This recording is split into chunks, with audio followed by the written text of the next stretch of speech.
আসসালামু আলাইকুম। জি, ওয়ালাইকুম আসসালাম। আসসালামু আলাইকুম। কেমন আছেন? ভালো, আপনি? জি, আলহামদুলিল্লাহ। আচ্ছা, আপনার নামটা কি? মাইমুন আক্তার সুমি। আপনাদের যে উপদেষ্টা মহোদয় রয়েছে, যে এদের ভিতরে সবচাইতে বেশি ভালো লাগে কাকে আপনার?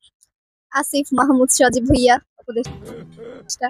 আচ্ছা, এতজন থাকতে আসিফ মাহমুদ সজীব ভুঁইয়াকে কেন? কারণ ওর বয়সটা একটু কম, ওর বয়স অনুযায়ী অনেক ভালো পর্যায়ে চলে গেছে, ট্যালেন্ট আছে তাই। এখানে কি হিংসা লাগতেছে নাকি তার জন্য একটু ভালোবাসা কাজ করতেছে? না, হিংসা কেন, ভালোবাসা কাজ করতেছে। ओह यार यार ये कितनी औसम है यार। ইভেন আমি চাই ও আরো কয়েক বছর থাকুক এই পদে। আমি কি বলতে পারি যে আসিফ মাহমুদ সজীব ভুঁইয়া আপনার ক্রাশ? হ্যাঁ, অবশ্যই। प्यारी समझ गई। ওর কাছে কি আপনার কোনো বার্তা থাকবে?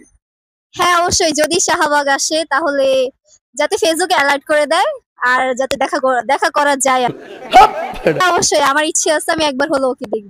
তো যদি আমাদের ভিডিওটা আসিফ মাহমুদ ভাইয়ার চোখে পড়ে, অবশ্যই একটু ফেসবুকে অ্যালার্ট করে দিয়েন আপনার জন্য। যদি দেখার ইচ্ছা হয় তোমার নিঠুর মনে লয় কালিন্দির ঘাটে।